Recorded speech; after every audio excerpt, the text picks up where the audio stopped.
saya Afandi Ditapati, NIM 1810511046, Fakultas Ilmu Sosial dan Politik, Prodi Ilmu Pemerintahan.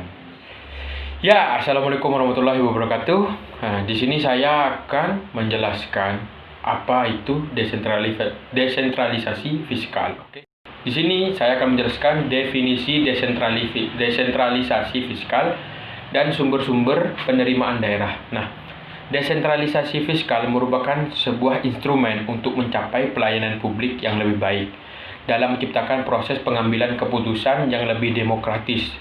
Nah, menurut Ivar Kolstad dan Oud-Helgi Velstad, desentralisasi fiskal adalah pemberian wewenang belanja dan pengelolaan sumber-sumber pendapatan kepada pemerintah daerah. Nah, selanjutnya di sini saya akan menjelaskan tujuan. Tujuan desentralisasi fiskal ialah kesinambungan kebijaksanaan fiskal dalam konteks kebijaksanaan ekonomi makro. Nah, yang kedua adalah mengoreksi vertical imbalance, yaitu untuk memperkecil ketimpangan yang terjadi antara keuangan pemerintah pusat dan keuangan daerah yang dilakukan dengan memperbesar taxing power daerah. Nah, di sana juga dijelaskan manfaat dan kelemahan desentralisasi fiskal. Menurut Bond, terdapat 2 manfaat dan 4 kelemahan desentralisasi fiskal. Manfaatnya ialah efisiensi ekonomis. Nah, anggaran daerah untuk pelayanan publik bisa lebih mudah disesuaikan dengan presensi masyarakat setempat dengan tingkat akuntabilitas dan kemauan bayar yang tinggi. Nah, yang kedua ialah peluang meningkatkan penerimaan pajak dari pajak daerah. Pemerintah daerah bisa menarik pajak dengan basis konsumsi dan aset yang tidak bisa ditarik oleh pemerintah pusat.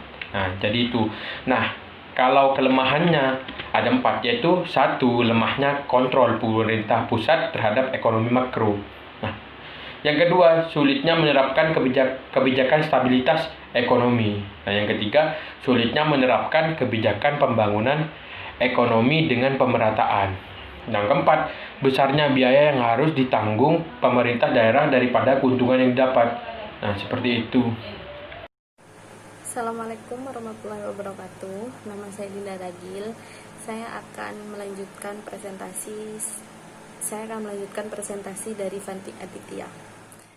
Model-model desentralisasi fiskal. 1. Federalisme. 2. Keuangan federal. Dimensi ekonomi desentralisasi fiskal. A. Efisiensi teori desentralisasi didasarkan pada asumsi bahwa pemerintah pusat hanya dapat menyediakan barang dan jasa secara konsisten. Yang B. Stabilitas makroekonomi. Studi terkini menyatakan bahwa sistem desentralisasi fiskal menawarkan perbaikan potensial yang lebih besar terhadap pengelolaan makroekonomi. C.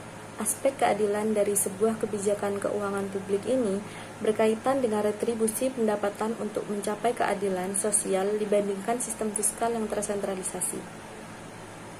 Syarat-syarat keberhasilan desentralisasi fiskal. Bird dan Vaillancourt mengisyaratkan ada 2 persyaratan penting bagi kesuksesan desentralisasi, yaitu A. Proses pengambilan keputusan di daerah harus demokratis, yaitu pengambilan keputusan manfaat dan biayanya harus transparan dan pihak-pihak terkait harus memiliki kesempatan untuk memengaruhi keputusan-keputusan tersebut. B.